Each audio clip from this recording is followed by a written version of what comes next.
এক গ্রামে এক রাখাল বালক বাস করত। গ্রামের পাশেই ছিল একটি জঙ্গল। রাখাল বালকটি বনের কাছে মাঠের মধ্যে গরু চড়াত। সে খুব দুষ্ট ছিল। সে মিথ্যা কথা বলে মানুষকে বোকা বানাত। গরু চড়ানোর সময় সে প্রায় চিৎকার করে বলতো, বাঘ বাঘ, সাহায্য করো, সাহায্য করো। তার চিৎকার শুনে সহজ সরল মনের গ্রামবাসীরা তাকে সাহায্য করতে ঘটনাস্থলে ছুটে যেত। ঘটনাস্থলে যেয়ে তারা কোনো বাঘকে দেখতে পেত না।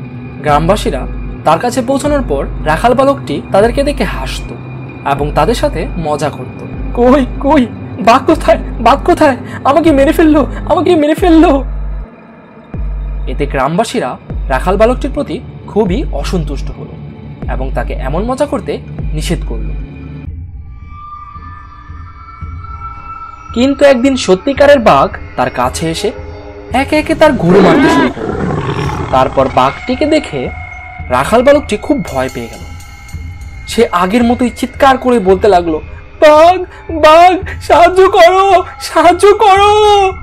সেদিনও গ্রামবাসীরা তার চিৎকার শুনেছিল, কিন্তু কেউ তাকে সাহায্য করতে আসেনি, কারণ তারা ভেবেছিল রাখাল বালকটি আবার তাদের সাথে মজা করছে। এদিকে বাঘটি তার দুটি গরুকেই মেরে ফেলেছে এবং তারপর রাখাল বালকটিকে মেরে ফেলল। আসলে মিথ্যা বলার কারণে রাখাল বালকটিকে সেদিন অকালে জীবন দিতে হলো।